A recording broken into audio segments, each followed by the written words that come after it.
संधो स्थल मोहन जोदड़ो पर हम लोग चर्चा कर रहे थे और कल देखे रहे होंगे कि मोहन जोदड़ो के दुर्ग भाग में बृहद स्नानागार, अन्नागार, सभा भवन, पुरोहित आवास के साक्ष्य मिले हैं।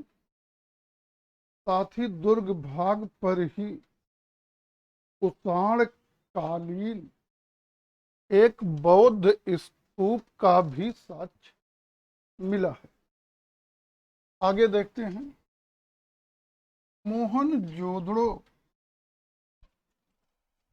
से एक ऐसी मुहर मिली है जिस पर एक श्रृंग युक्त देवता, बल्कि एक है जिस पर एक त्रिमुखी श्रृंग युक्त देवता पद्मासन मुद्रा में बैठा है।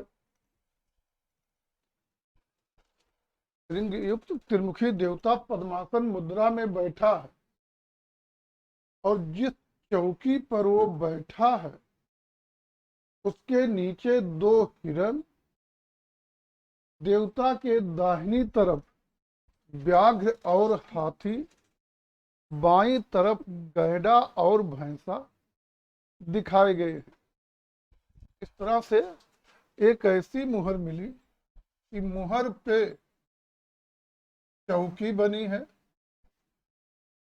चौकी पर त्रिमुखी श्रृंग युक्त देवता बैठा है। देवता के दाहिनी तरफ यहाँ पर व्याघ्र, हाथी, बाईं तरफ यहाँ पर गैंडा, भैंसा और चौकी के नीचे यहाँ पर दो हिरण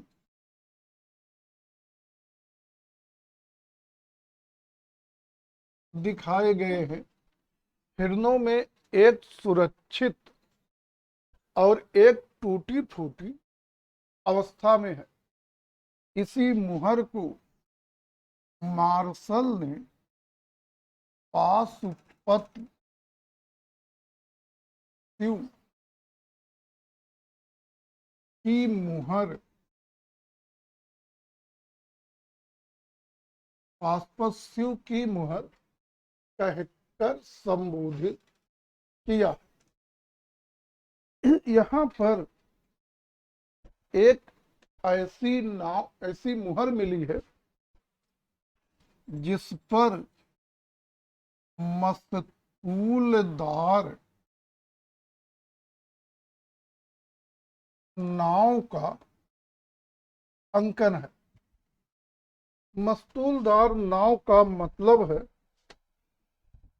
ऐसी नाव जिस पर पोल खड़ा करके पोल के ऊपर पाल मतलब मोटा कपड़ा डाल दिया जाता है, जिससे नाव बिना चप्पू चलाए हवा के दिशा में बहती रहती है। तो वही जो पोल खड़ा होता है उसी को मस्तूल कहते हैं।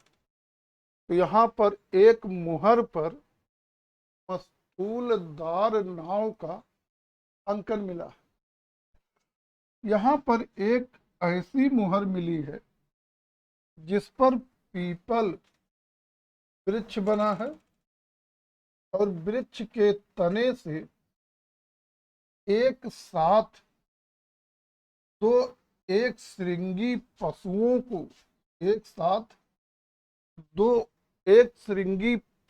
को विपरीत दिशा में निकलते हुए दिखाया गया। यहाँ पर एक ऐसी मुहर मिली है जिस पर एक अर्धमानव आकृत को एक ही साथ दो व्याघ्रों से लड़ते हुए दिखाया गया।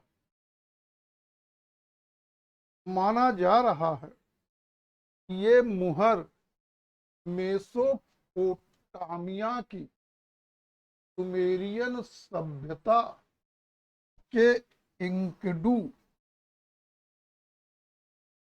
इंकडू अथवा इल्मिस अभिप्राय का द्योतक है। सुमेरियन सभ्यता के इंकडू या गिलमिस अभिप्राय का द्योतक है। यहाँ पर एक ऐसी मुहर मिली है जिस पर पशु के एक ही धड़ से 3 पशुओं के सिर निकलते हुए दिखाए गए। पशु के एक ही धड़ से 3 पशुओं के सिर निकलते दिखाए गए। यहाँ पर एक ऐसी मुहर मिली है जिस पर 3 सिर वाले व्याघ्र का अंकन है। यहाँ पर प्राप्त एक ऐसी मुहर मिली है जिस पर चौकी बनी है और चौकी पर एक सर्प को लेटा हुआ दिखाया गया। यहीं पर एक ऐसी मुहर मिली है जिस पर एक देवता जमीन पर पद्मासन मुद्रा में बैठा हुआ है। जमीन पर पद्मासन मुद्रा में बैठा हुआ। उस देवता के दोनों कंधों के पीछे एक एक सर्प फन दिखाए गए। लगभग इसी तरह की एक और मुहर मिली है। मुहर पर जमीन पर बैठा, जमीन पर पद्मासन मुद्रा में बैठा देवता दिखाया गया है। उस देवता के पीछे कुछ दूरी पर 2 आदमी हाथ जोड़े खड़े हैं। उन आदमियों के कंधों के पीछे एक एक सर्प फन दिखाया गया। आगे देखेंगे मोहनजोदड़ो में आपको तेल खड़ी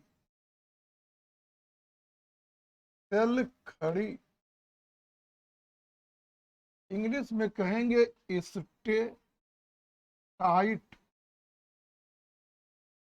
की बनी लगभग 19 या कह सकते 19.5 सेंटीमीटर, लगभग 19 कहिए तो भी चल जाए, ऊंची एक मानव धड़ मिला है। तेलखड़ी पत्थर का बना 19.5 सेंटीमीटर ऊंचा सिर युक्त मानव धड़ मिला है। मतलब इसमें सिर भी है। ये धड़ वर्गाकार दाढ़ी रखा है। उसकी आंखें अध खुली, नासिका के अग्रभाग पर केंद्रित, मतलब यहाँ पर केंद्रित योग की सांभवी मुद्रा में है। और यही योग की सांभवी मुद्रा है।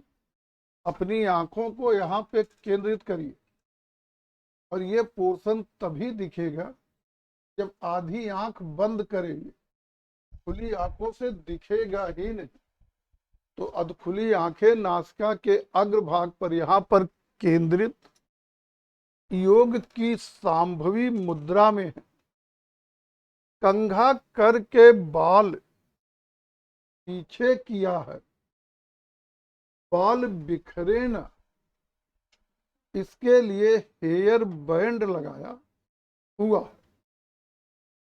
यही मुहर मोहन जोदड़ो के पुरोहित अथवा पुजारी की मुहर मानी जा रही, सॉरी यही मूर्ति, सुधार करिए, यही मूर्ति जो है मोहन जोदड़ो के पुरोहित या पुजारी की मूर्ति मानी जा रही है। यहाँ पर एक चूना पत्थर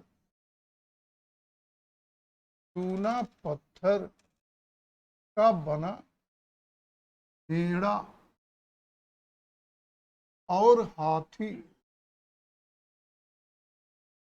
की संयुक्त मूर्ति मिली है, जिसमें शरीर और श्रृंग भेड़े का है। मुख के स्थान पर हाथी का सूंड लगा हुआ है। शरीर श्रृंग भेड़े का है, मुख के स्थान पर हाथी का सूंड लगा है। आगे देखेंगे, यहाँ पर एक लगभग 10.5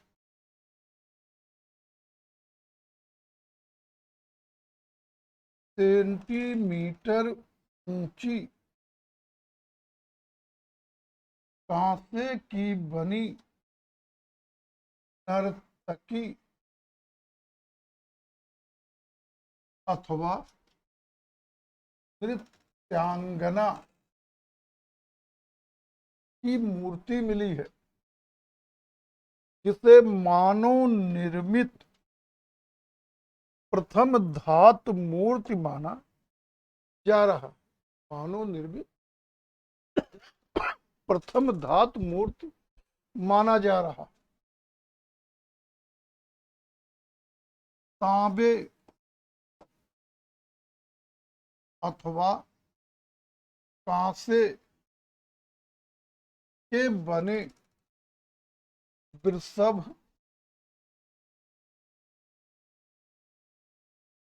भेड़ा, भैंसा, वृषभ, भेड़ा, भैंसा की मूर्तियां मिली हैं। भारी संख्या में नारी ऋण मूर्तियां, मतलब टेरा कोटा मिली हैं, जिन्हें मात्र देवी की मूर्तियां माना जा रहा। मात्र देवी की मूर्तियां माना जा रहा।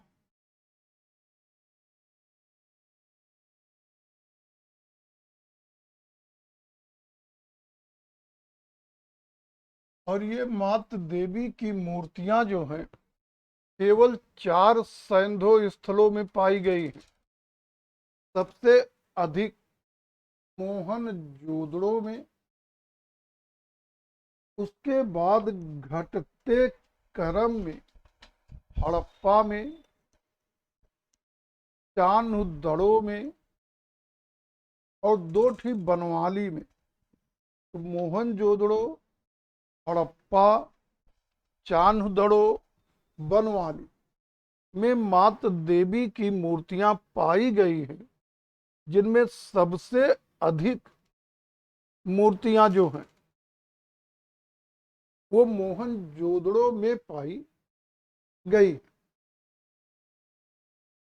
आगे देखेंगे कि मोहन जोदड़ो में सीप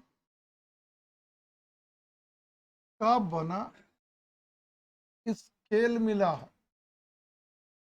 सीप का बना स्केल मिला है। और सिंधु सभ्यता में कुल 4 स्केल पाए गए हैं। हड़प्पा देख चुके हैं। हड़प्पा से तांबे का स्केल, मोहनजोदड़ो से दीप का स्केल, लोथल से हाथी दांत का स्केल और कालीबंगा से मिट्टी का स्केल प्राप्त हुआ। हड़प्पा से, मोहनजोदड़ो से, लोथल से, कालीबंगा से। हड़प्पा से तांबे का, मोहनजोदड़ो से दीप का, लोथल से हाथी दांत का और कालीबंगा से मिट्टी का। कांचली मिट्टी, कांचली मिट्टी, पहले जान लीजिए कांचली मिट्टी क्या होती है। कांचली मिट्टी सीसा और क्वार्टजाइट पत्थर, सीसा और क्वार्टजाइट पत्थर को बारीक पीसकर मिट्टी के साथ मिलाकर कांचली मिट्टी बनाई जाती है। इस मिट्टी से जो भी आकार बनाया जाता है उसे छाये में सुखाया जाता है और फिर आग में पका लिया जाता है। आग में पकने के बाद वो आकार कांच की भांति कांचला हो जाता है, मतलब शीशे जैसा चमकने लगता। इसीलिए उसे कांचली मिट्टी कहते हैं। इंग्लिश में इसे फियांस कहा जाएगा। और मोहनजोदड़ो से कांचली मिट्टी का बना बंदर मिला और यहीं पे जानेंगे यहां से कांचली मिट्टी का बंदर मिला। हड़प्पा से कांचली मिट्टी की गिलहरी मिली है और चांदड़ों से कांचली मिट्टी का 4 खाने का बना इत्र पात्र मिला है। मोहनजोदड़ो से कांचली मिट्टी का बंदर, हड़प्पा से कांचली मिट्टी की गिलहरी, चांदड़ों से कांचली मिट्टी का बना 4 खाने का इत्र पात्र मिला है। इसके अलावा देखेंगे कि यहां पर एक मनका, मनका, मनका का मतलब माला का दाना या गुदिया मिला है और उस मनके पर 3 बंदर बने हैं और पीछे के बंदर जो हैं आगे के बंदर की कमर में यूं हाथ डाले हुए एक मनका मिला है। मनके पर 3 बंदर बने हैं, पीछे के बंदर आगे के बंदर की कमर में हाथ डाले हुए हैं।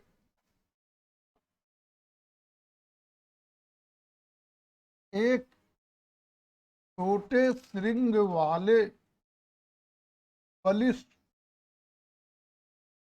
बिरसभ, छोटे श्रृंग वाले बलिष्ठ बिरसभ की मृण मूर्ति मिली है।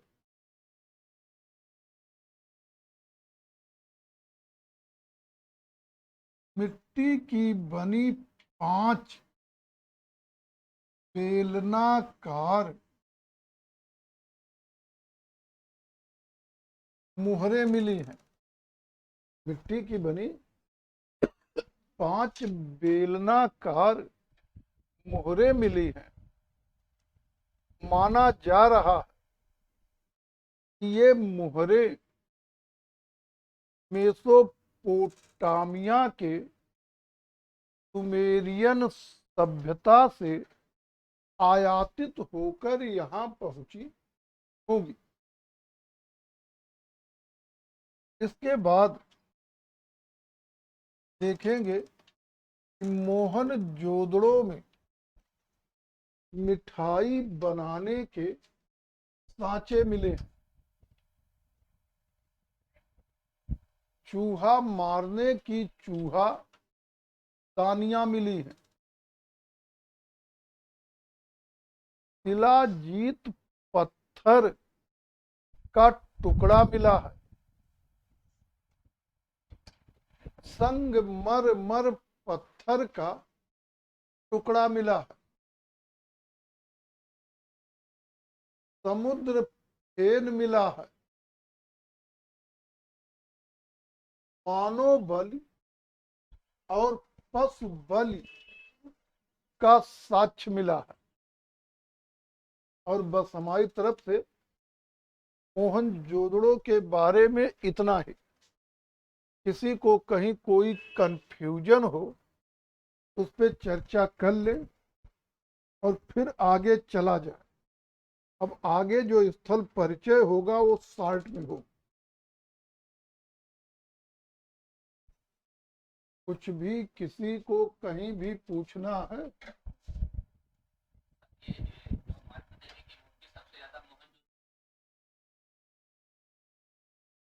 सबसे कम बनवाली से मोहनजोदड़ो, हड़प्पा, चान्होदड़ो, बनवाली घटते क्रम में।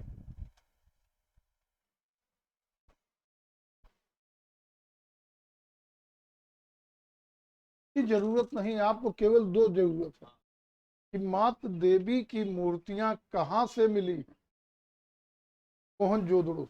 एक चीज ये जानना है। कभी ये कह सकते हैं कि सभ्यता में मात देवी की मूर्तियां भारी संख्या में मिली। सैंधो सभ्यता में या जो है तो ये बन सकते हैं, या सैंधो सभ्यता में प्राप्त नारी मृण मूर्तियों को इसकी मूर्तियां माना जा रहा है मात देवी। बस इतने ही क्वेश्चन संभव। अब जानकारी में रहे और कहां से मिले हैं कहां, तो बहुत अच्छा है। मोहनजोदड़ो में किसी को कुछ भी पूछना है। समुद्र फेन भी मिला। अब जो मन हो यही तो समुद्र का फेन है। आपकी इच्छा है नमक के रूप में प्रयोग करिए। दूसरे समुद्र फेन है। इससे पेट की बहुत सी दवाइयां, माने वही गैस वगैरह की दवाइयां बनाई जाती हैं। क्या चीज? समुद्र फेन सूखने के बाद ठोस हो जाएगा। पहले तो वो झाग टाइप में है, लेकिन जब वो तट पे आके सूख जाएगा तो ठोस हो जाएगा। और चाहे नमक के रूप में प्रयोग करें, यद्यप इनको फालतू वाला नमक प्रयोग करने की जरूरत नहीं थी। फालतू वाला नमक तो हम लोग खाते, कारण यही बगल में नमक की पहाड़ियां, तो इसलिए लोग पहाड़ी नमक का ही प्रयोग करेंगे। और आप बहुत पढ़े होंगे, देखे होंगे यूट्यूब वगैरह में कि जो सफेद नमक माने समुद्री नमक है, ये स्वास्थ्य के लिए बहुत हानिकारक होता है। और जो पहाड़ी नमक मतलब वो काला नमक वगैरह कहते हैं, वो स्वास्थ्य के लिए लाभदायक होता है। जब वहां पे नमक की पहाड़ियां ही उपलब्ध हैं, क्या जरूरत है इसको नमक प्रयोग करने? हाँ, हो सकता है कुछ बीमारियों के लिए दवा वगैरह बनाने में प्रयोग करते रहे होंगे। आगे चले।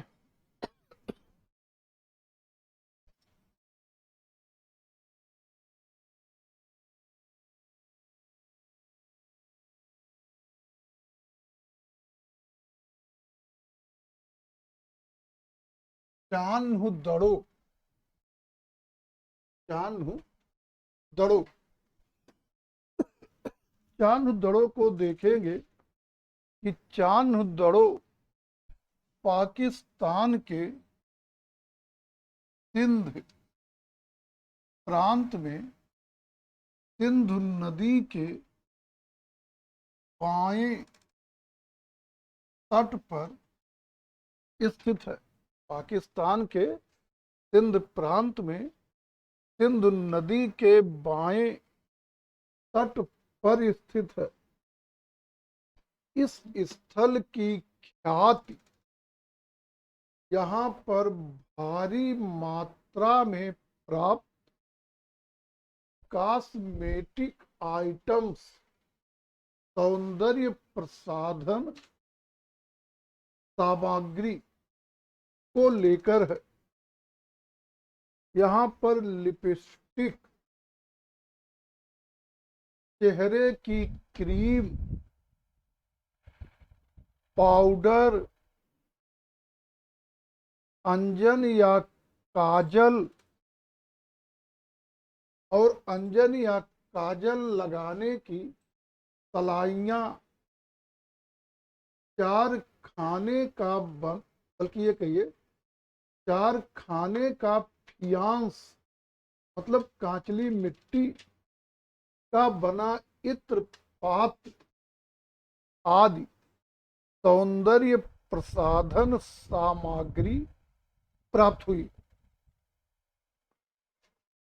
दो बड़े जार मिले, उन पर प्रतिच्छेदी वृत्त इंटरसेक्टिंग सर्किल बने हुए। दो बड़े जार मिले हैं, उन पर प्रतिच्छेदी वृत्त इंटरसेक्टिंग सर्किल बने हुए। एक मृद भांड मिला है। मृद भांड मतलब मिट्टी का बर्तन मिला है और मृद भांड पर मछलियों और घड़ियालों का अंकन पाया गया। एक वक्राकार, वक्राकार मतलब तिरछी ईंट मिली है। वक्राकार अर्थात तिरछी ईंट मिली है। एक ईंट पर कुत्ते और बिल्ली के पंजों के निशान पाए गए। एक ईंट पर कुत्ते और बिल्ली के पंजों के निशान मिले हैं। मनका मतलब माला के दाने बनाने की कार्यशाला या कहिए मनका निर्माण फैक्ट्री मिली है। खिलौना निर्माण फैक्ट्री मिली है। तांबे की बनी इक्का गाड़ी और बैल गाड़ी मिली है। तांबे की ही बनी बत्तख मिली है। तांबे की इक्का गाड़ी, तांबे की बैल गाड़ी, तांबे की बत्तख आदि यहाँ पे पाए गए।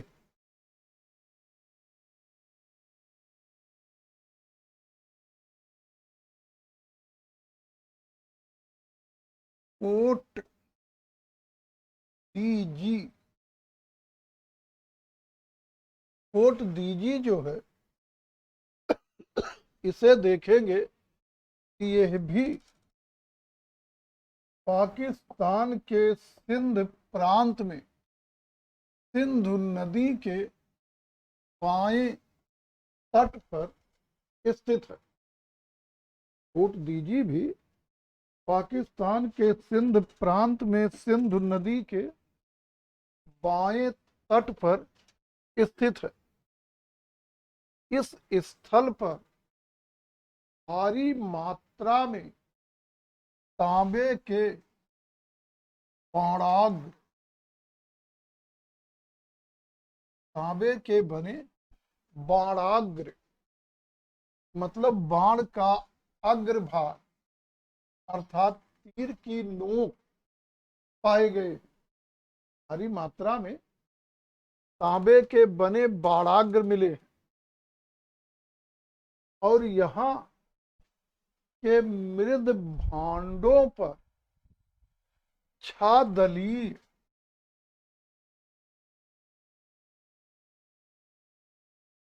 छादली पुष्प आकृतियां पाई गई। मतलब जो मिट्टी के बर्तन मिले हैं उनमें एक लाइन से फूल बने हुए हैं। तो यहाँ के मृद भांडों पर छादली पुष्प आकृतियां पाई गई हैं और यहाँ पर भारी मात्रा में राख मिली है। शायद इस बस्ती का अंत भयंकर अग्निकांड से हुआ रहा होगा।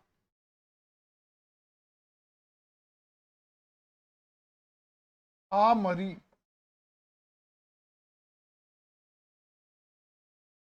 आमरी पाकिस्तान के सिंध प्रांत में सिंधु नदी के दाहिने तट पर स्थित है। दाहिने तट पर स्थित है और यहाँ पर 12 सिंगा का साक्ष्य प्राप्त हुआ।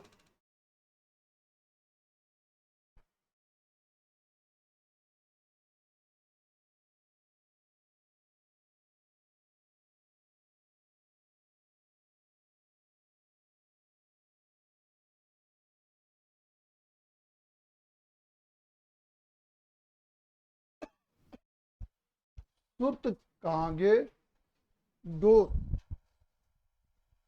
सुत कांगे डोर से आप परिचित हो चुके हैं कि सुत कांगे डोर पाकिस्तान के बलूचिस्तान प्रांत में मकरान समुद्र तट पर ईरान की सीमा के निकट दास्क या दस्त नदी के मुहाने पर स्थित सिंधु सभ्यता का पश्चिमी सीमा स्थल है। इतने से परिचित हो चुके। दास्क या दस्त नदी के मुहाने पर स्थित सिंधु सभ्यता का पश्चिमी सीमा स्थल है। खोज करता जरूरत नहीं फिर भी लिख ली। 1927 ईस्वी में आरएल इस टाइन ने इसकी खोज की और सुत कांगे डोर एकमात्र सिंधु स्थल है जिसे प्राकृतिक चट्टान के ऊपर बसाया गया था। प्राकृतिक चट्टान के ऊपर बसाया गया था। एक मिनट,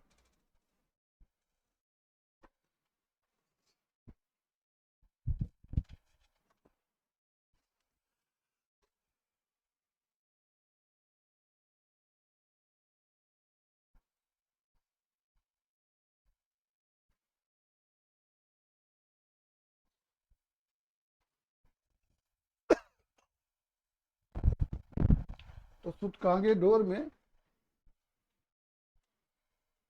2 ही पॉइंट महत्वपूर्ण है। यहाँ खोजकर्ता वगैरह अब नहीं पूछे जाएंगे कि सिंधु सभ्यता का पश्चिमी सीमा स्थल कौन है, सुतकांगे डोर या एकमात्र सिंधु स्थल कौन है जिसे प्राकृतिक चट्टान के ऊपर बसाया गया था। बालाकोट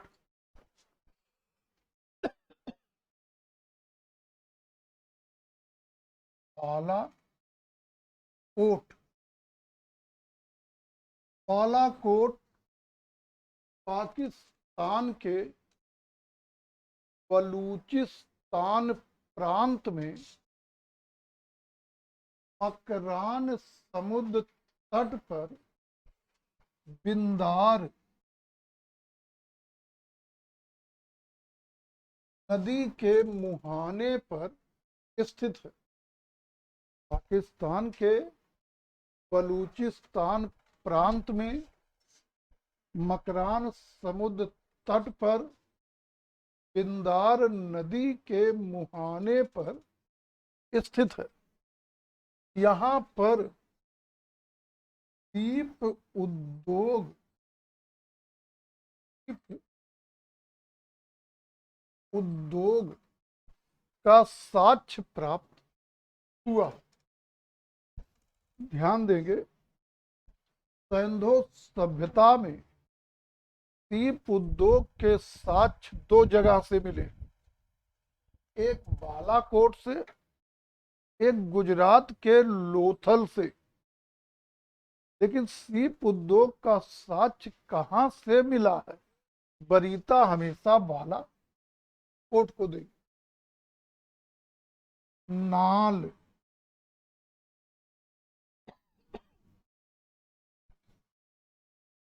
नाल जो है ये उत्तरी बलूचिस्तान में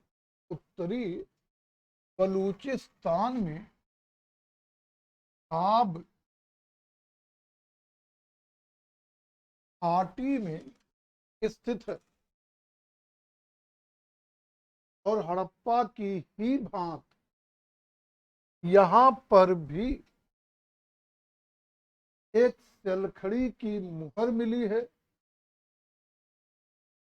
उस पर गरुड़ का अंकन है और गरुड़ पंजे में सर्प को दबोचे हुए है। चलखड़ी की मुहर पर गरुड़ का अंकन और गरुड़ पंजे में सर्प को दबोचे हुए, इस तरह की एक मुहर बताए रहे होंगे, हड़प्पा में मिली है। एक बलूचिस्तान के नाल से भी मिली है। मांडा में कुछ नहीं बताना है, ना जान है उतने पर्याप्त कि मांडा जम्मू कश्मीर के जम्मू में चेनाब नदी तट पर स्थित सिंधु सभ्यता का उत्तरी सीमा स्थल है। बस इतना ही जानना। पंजाब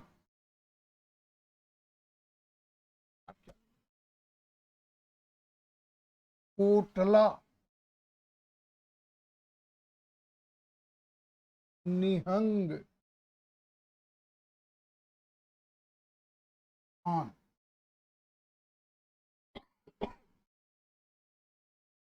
कोटला निहंग खान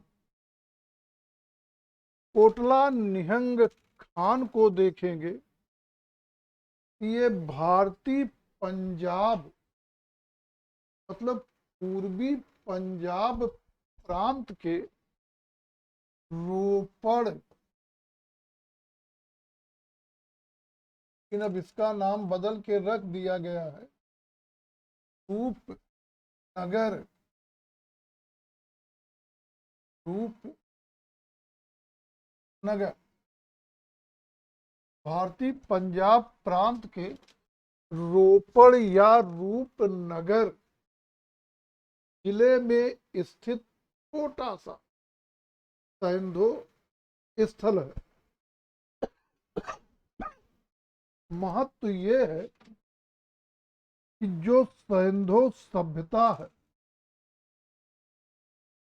इसकी खोज का सबसे ज्यादा महत्व इस बात में था, इसकी खोज से, सिंधु सभ्यता की खोज से भारतीय सभ्यता और संस्कृत की प्राचीनता लगभग 1000 वर्ष और बढ़ गई थी। यही सिंधु सभ्यता की खोज का सर्वाधिक महत्व है।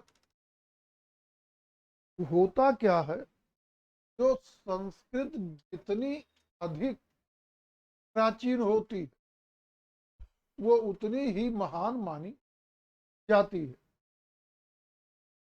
पहले क्या था कि पहले वैदिक संस्कृत को, वेदों को भारतीय संस्कृत का आधार माना जाता था। लेकिन जब सिंधु की खोज हुई तो पता चला कि वैदिक संस्कृत का भारतीय सभ्यता संस्कृत के विकास में जितना योगदान है उससे कम योगदान सिंधु सभ्यता का नहीं। और वैदिक संस्कृत आपकी शुरू होती है 1500 ईसा पूर्व से। सिंधु की बहुत तिथियां हैं। एक जन सामान्य में सबसे प्रचलित तिथि है 2500 से 1500 ईसा पूर्व। मतलब अब हमारी संस्कृत की प्राचीनता 1500 के बजाय 2500 ईसा पूर्व तक पहुंच गई। वही कहा जा रहा कि जो सिंधु सभ्यता है इसकी खोज का सबसे अधिक महत्व है कि इससे हमारी संस्कृत की प्राचीनता लगभग 1000 वर्ष बढ़ गई। इसको लेके भारतीय खूब गौरवान्वित थे कि हमारी संस्कृत भी विश्व की प्राचीनतम संस्कृतियों में है। 1947 में इस देश को बांट दिया गया और बंटने के बाद उस समय तक खोजे गए जितने प्रमुख स्थल थे सब पाकिस्तान वाले हिस्से में चले गए। मतलब जिसको लेकर भारतीय गौरवान्वित हो रहे थे अब वो भारत की संस्कृति ही नहीं रह गई। केवल 2 छोटे छोटे स्थल बचे रह गए।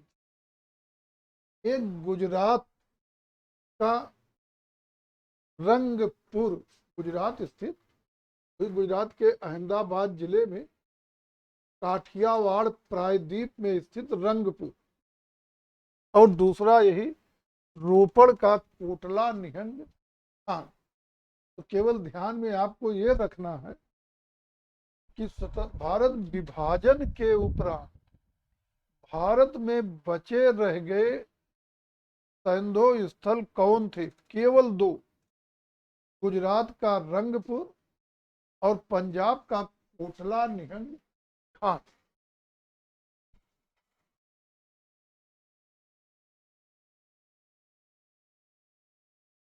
रोपड़,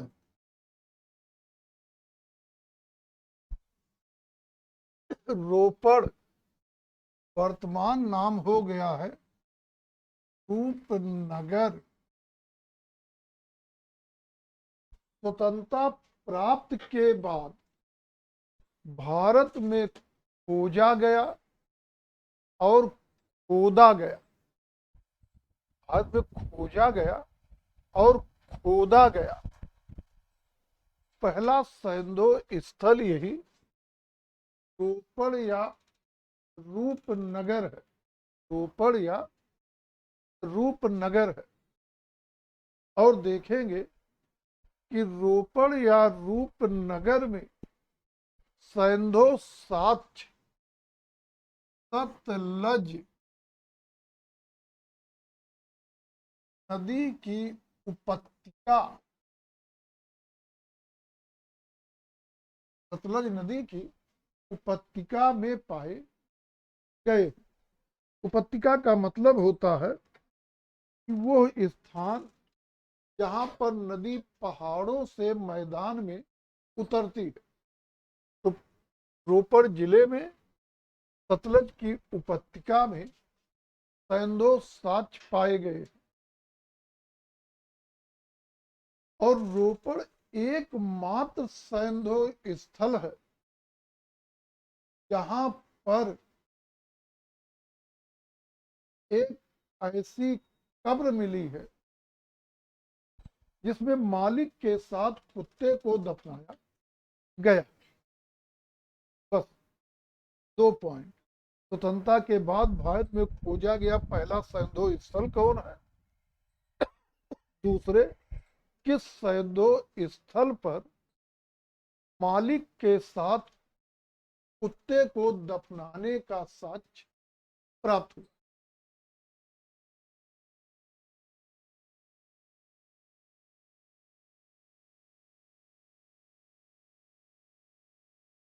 बनवाली।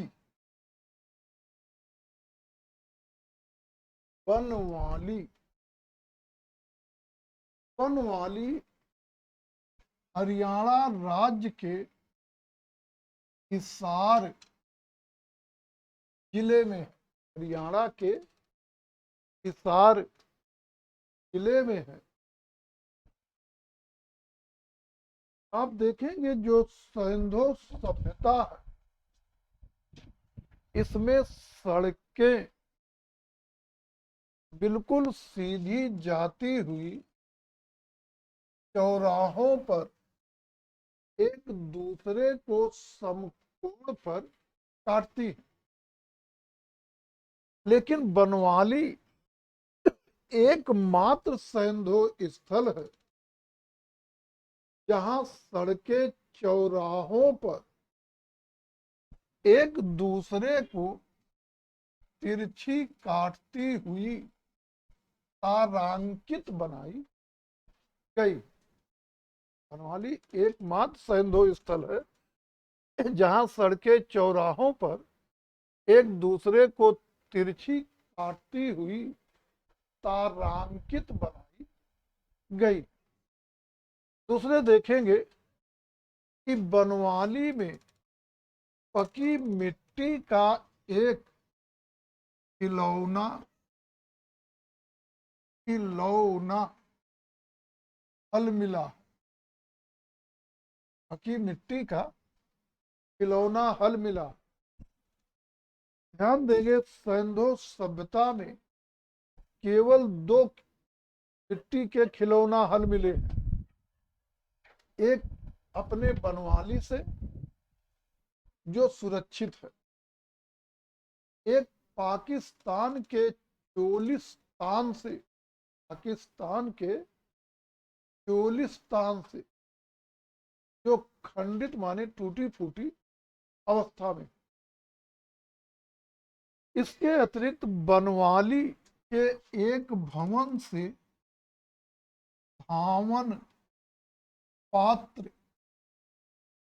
मिला। बनवाली के एक भवन से धावन पात्र मिला है। धावन पात्र का मतलब है वाश बेसिन। Wash basin. बाकी अगली पॉइंट जान रहे हैं कि 2 नारी मृण मूर्तियां मिली। 2 नारी मृण मूर्तियां भी मिली।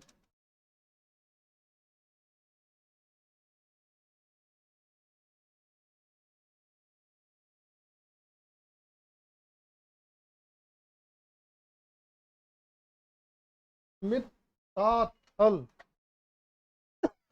अगला स्थल है। मित्ताथल। मित्ताथल को देखेंगे, ये हरियाणा राज्य के भिवानी भिवानी जिले में स्थित है।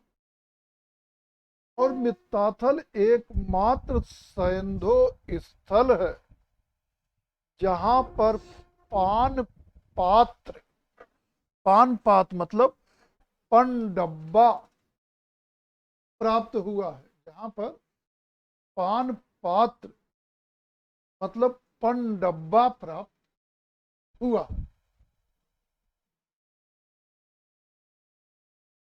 कुड़ाल।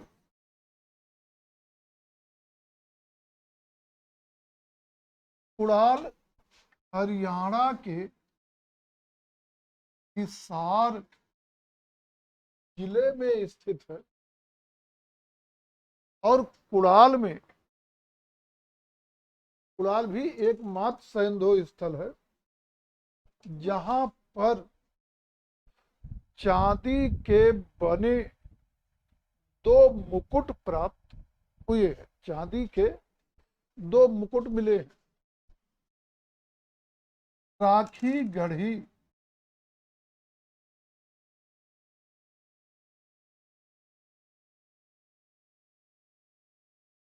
हरियाणा के जींद जिले में है। हरियाणा के जींद जिले में है। और केवल ये जानना है कि राखी गढ़ी हरियाणा राज्य का सबसे विशाल सैंधव स्थल है। सैंधव सभ्यता का नहीं, केवल हरियाणा राज्य का सबसे विशाल सैंधव स्थल है। भगवानपुरा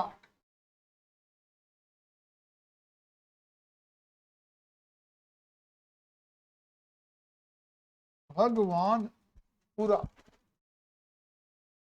भगवानपुरा हरियाणा के कुरुक्षेत्र में स्थित है। हरियाणा के कुरुक्षेत्र में स्थित है।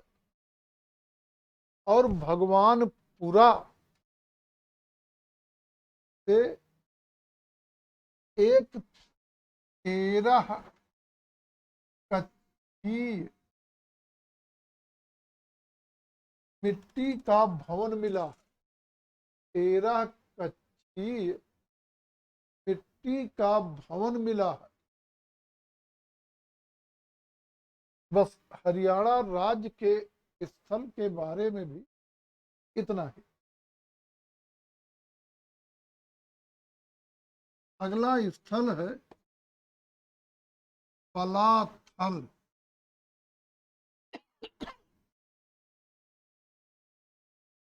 पलाथल पलाथल को देखेंगे। जो बलाथल है ये राजस्थान में सरस्वती या इसी को कहिए घग्घर, राजस्थान में सरस्वती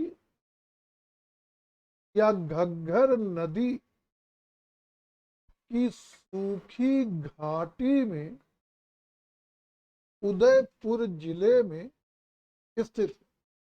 राजस्थान में घग्घर या सरस्वती नदी की सूखी घाटी में उदयपुर जिले में स्थित है। और यहाँ पर एक कमरे का भवन मिला है।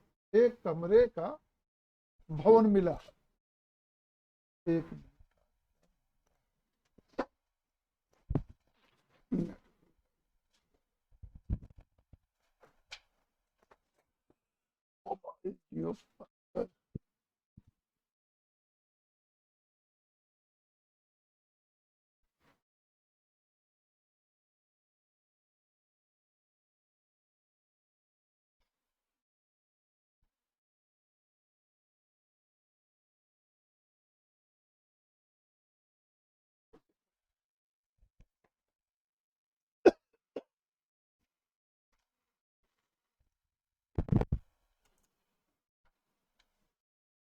अगला स्थल देख लेते हैं।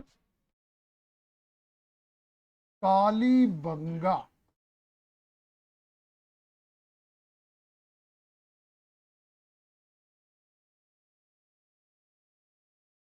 कालीबंगा।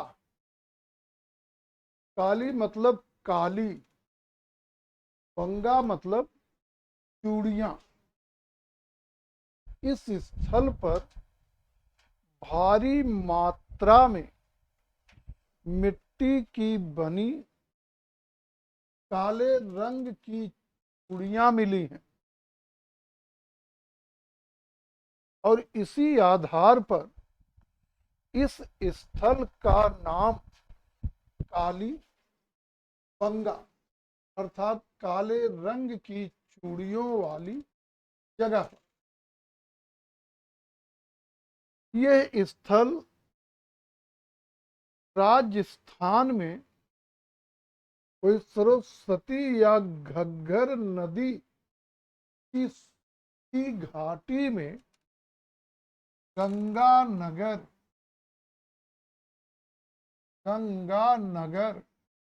लेकिन वर्तमान में हनुमानगढ़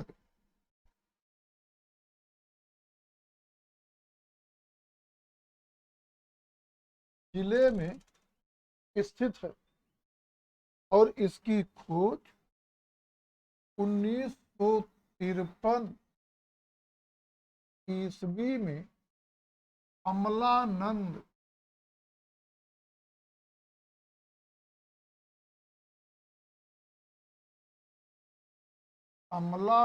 घोष के द्वारा की गई।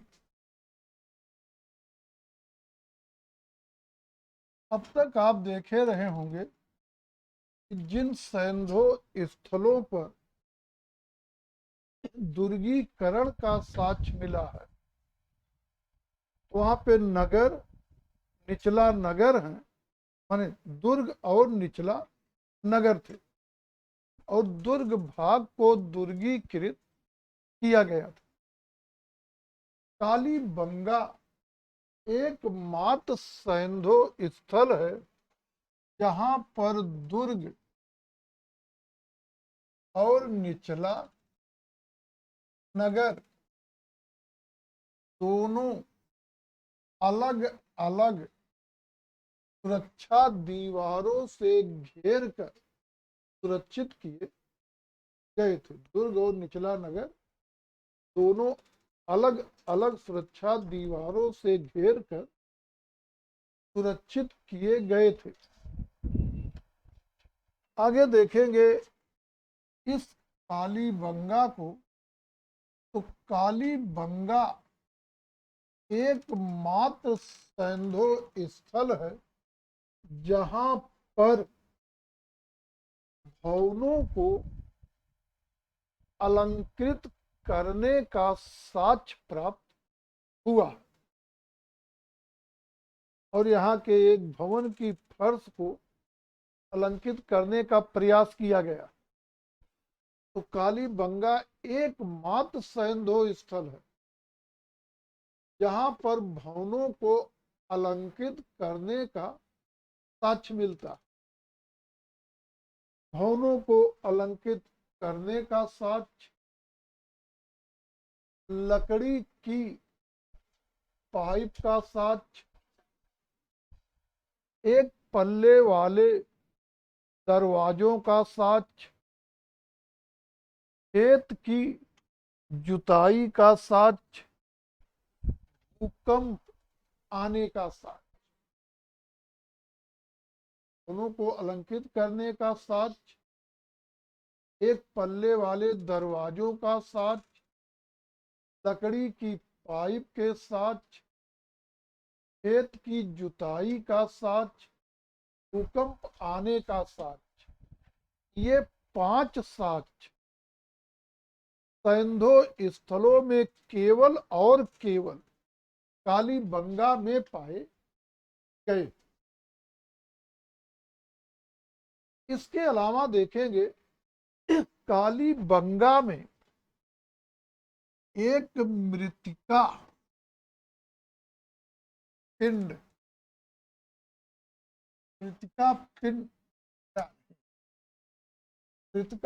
मिला। मृतिका पिंड मतलब मिट्टी का पिंड या टुकड़ा मिला जिस पर रस्सी से बंधे एक पशु को ले जाते हुए एक आदमी को दिखाया गया। माने मिट्टी का टुकड़ा है, उस पर एक पशु और एक आदमी बने हैं और आदमी रस्सी से बंधे पशु को यूं दोनों हाथों से पकड़कर ले जाते हुए दिखाया गया। आगे देखेंगे इस काली बंगा में सूती वस्त्र में लिपटा हुआ तांबे का उस तुरा मिला, वस्त्र में लिपटा हुआ तांबे का उस तुरा मिला है। तांबे का ही बना बिरसभ मिला है। क्या बना? बिरसभ मिला है। मिट्टी का बना स्केल मिला है। इसके पहले देखें कि मिट्टी का बना स्केल मिला है। इसके अतिरिक्त यहाँ पे भारी संख्या में अग्नि वेदियां मिली हैं। भारी संख्या में अग्नि वेदियां मिली हैं।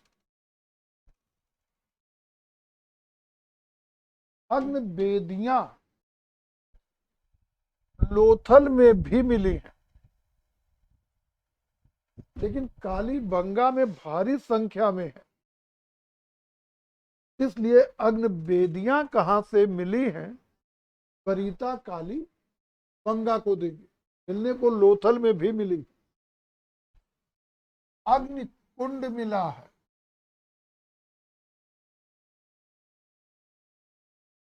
ऐसे आप अग्नि कुंड या यज्ञ कुंड या बलि कुंड कह सकते हैं। यहाँ पर एक अग्नि कुंड या यज्ञ कुंड या बलि कुंड का साक्ष्य मिला है। युगल समाधान समाधान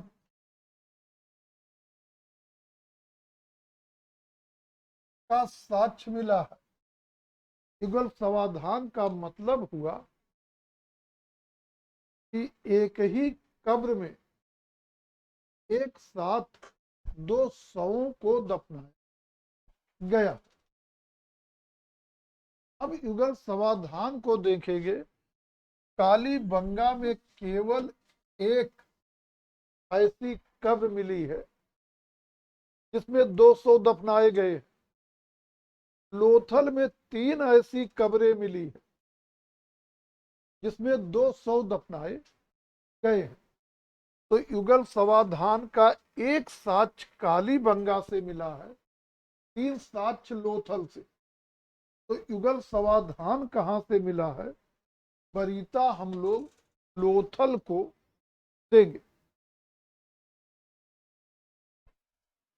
खोपड़ी की सफल शल्य क्रिया। खोपड़ी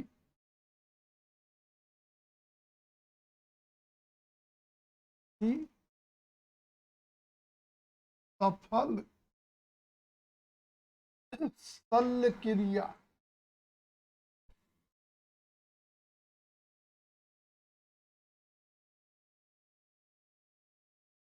का साक्ष्य मिला है। लोथल में भी खोपड़ी की शल्य क्रिया का साक्ष्य मिला, लेकिन समस्या क्या है?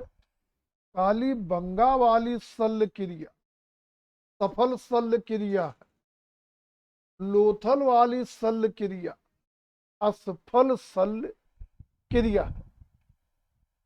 इसलिए खोपड़ी की शल्य क्रिया का साक्ष्य किस सैंधो स्थल से मिला है? वरीता हमेशा काली बंगा को देंगे। वो हमारा आपका काम थोड़ा है, वो पूरा विद का काम होगा। है क्या? जो दोनों खोपड़ियां मिली हैं हड़प्पा और काली बंगा और लोथल से,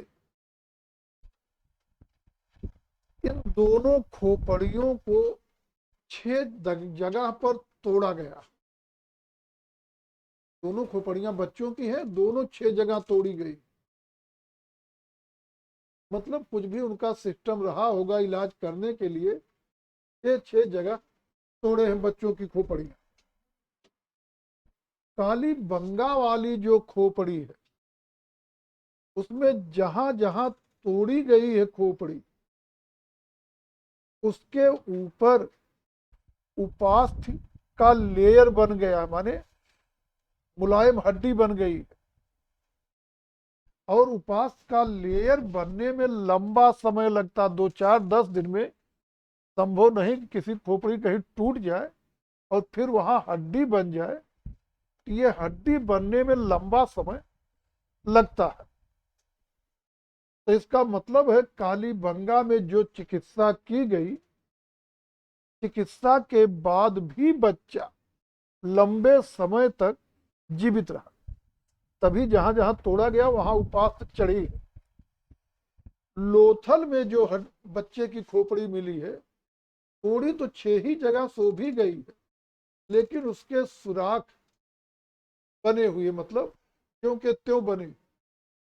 इसका मतलब है बच्चा चिकित्सा के दौरान ही या चिकित्सा के बाद कुछ ही दिनों में मर गया। इसी आधार पे कहेंगे, बाकी सब पूरा विदों काम हम लोगों को बस वही पढ़ लेना होता जो लिखे, कि जो काली बंगा वाली चिकित्सा है वो सफल चिकित्सा है, लोथल वाली असफल। लोथल वाली जो है ये असफल है। और बस काली बंगा के बारे में भी इतना ही बता रहे। एक पॉइंट चाहे और कर लीजिए, यहाँ पर भी मिट्टी की एक बेलनाकार मुहर मिली। क्या चीज भूकंप आया, इसका साक्ष्य कैसे मिलेगा? जो सुरक्षा दीवार है वो यहाँ पे मिट्टी की है। जोदड़ो हड़प्पा में तो ईंटों से बनी थी, यहाँ की सुरक्षा दीवार मिट्टी की है। और वो मोटी दीवार है। आज तरह थोड़ा 13 14 इंच की दीवार खड़ी कर दे, तो मिट्टी की मोटी दीवार है, उस दीवार में दरार पड़ गया।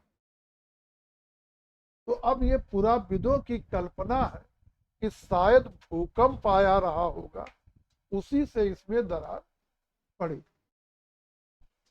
अब बाकी भूकंप से पड़ी या किसी और कारण से, ये किसको पता नहीं। ऐसे ही जो है मिट्टी में दरार नहीं पड़ेगी, वो तब पड़ती है मिट्टी में दरार कि जब मिट्टी बिल्कुल नई डाली गई और बारिश वगैरह हो, तो दरार पड़ने की संभावना रहती है। लेकिन वो सुरक्षा दीवार है, मतलब पहले से बहुत पुरानी बनी रही होगी, और एक जमी हुई मतलब स्थायी मिट्टी में दरार पड़ गया, तो वो भूकंप या इसी तरह की कोई घटना हुई होगी तभी संभव है।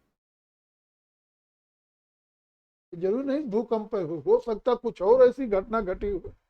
लेकिन पुराविद अपना जो अनुमान लगाए हैं, ये भूकंप वगैरह आने से ऐसा हुआ। काली बंगा के बारे में भी बस इतना ही। और किसी को कुछ भी कहीं कंफ्यूजन हो, कोई दिक्कत हो, तो उस पर चर्चा कर लिया जाए। क्या चीज? बाणाग्रह। बाणाग्र हमने बताया है कि भारी संख्या में कोट दीजी में मिले। बनवाली में कोट दीजी।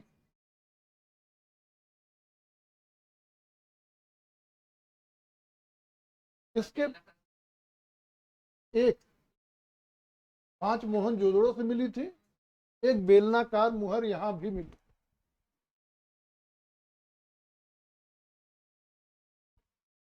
कुछ भी किसी को और पूछना है कहीं?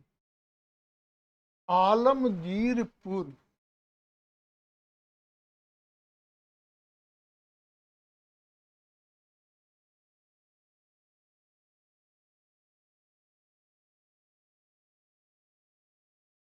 इससे तो आप लोग परिचित ही हैं।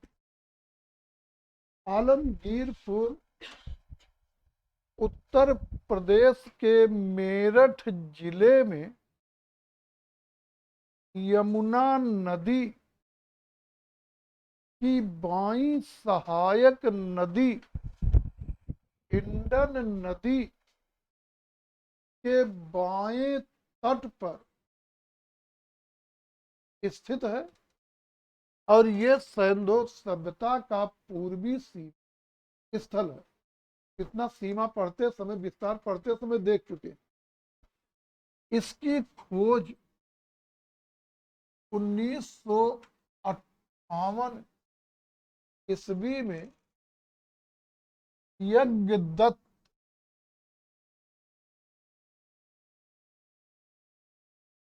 शर्मा ने की। यज्ञदत्त शर्मा ने की।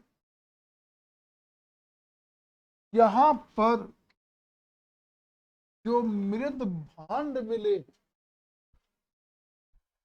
यहाँ पर प्राप्त मृद भांडों पे जो है मोर, त्रिभुज, गिलहरी, यहाँ के मृद भांडों पर मोर, त्रिभुज और गिलहरी का अंकन मिला।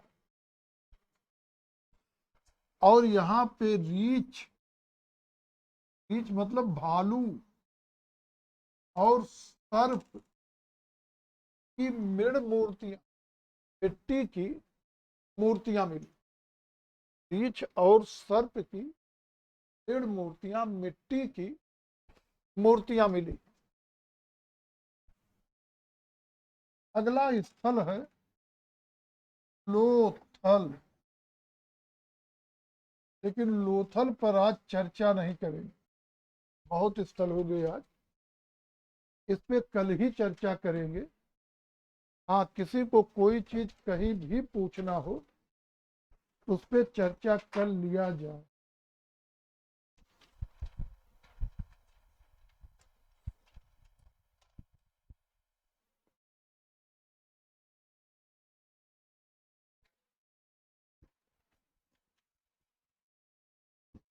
कुछ पूछना है लोग?